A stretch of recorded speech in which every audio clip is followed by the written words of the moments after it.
Suci Amalia Ramadhani, mahasiswa dari Universitas Muhammadiyah Semarang, program studi S1 Keperawatan.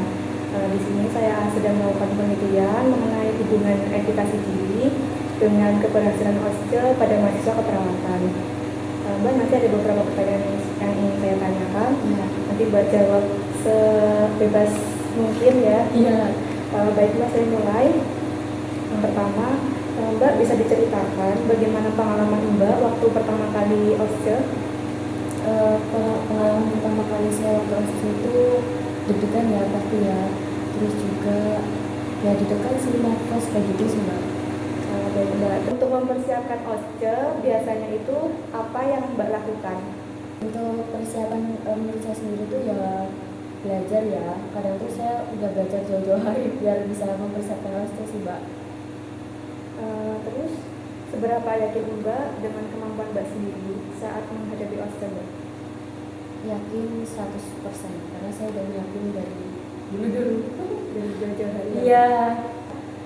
Tadi kan Mbak bilang Mbak yakin 100%. Yang membuat Mbak merasa yakin itu apa ya Mbak?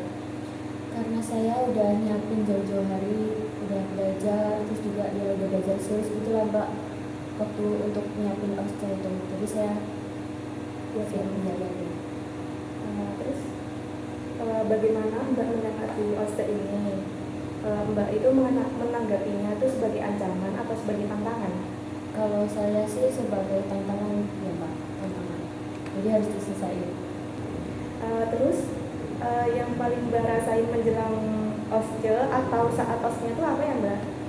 Waktu sebelum OSCE itu pasti deg-degan ya. Waktu OSCE kemarin itu sampai saya nangis.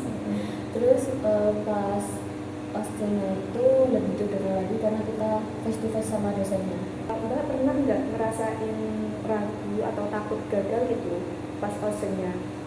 Pernah sih Mbak, ya itu saya takut remedi, terus juga saya takut ngeblank, nggak ingat apa yang saya pelajari gitu. Terus Mbak itu ngerasa kecemasan itu tuh mempengaruhi kemampuan Mbak nggak sih? Kalau menurut saya sih iya, jadi saya kadang tuh kalau udah OSCE tuh kayak berusaha tenang, jadi nggak cemas gitu, ya nggak ngaruh ke OSCE. Terus kalau Mbak lagi ngerasa cemas atau grogi pas OSCE itu biasanya Mbak ngapain ya buat mengurangi kecemasan Mbak itu? Saya biasanya tuh kayak ngobrol sama temen, terus juga bercanda-bercanda, dan tentunya juga berdoa sih Mbak, berdoa. Kalau Mbak gagal atau nilainya itu kurang dari yang ditetapkan dulu di OSCE-nya, Mbak itu biasanya nyalahin diri sendiri atau gimana Mbak? Kalau saya sih enggak ya, karena saya juga udah berusaha. Kalau memang saya remedi atau nilainya kurang, saya pasti belajar dari kesalahan itu dan ya udah dihadapi. Terus dari pengalaman Mbak, apa sih menurut Mbak pelajaran penting yang Mbak bisa ambil dari proses OSCE itu? Pokoknya tuh harus bisa manage waktu dengan tepat, terus juga nggak usah grogi, nggak usah kayak mikirin apa-apa, jadi fokus sama OSCE itu biar cepat selesai.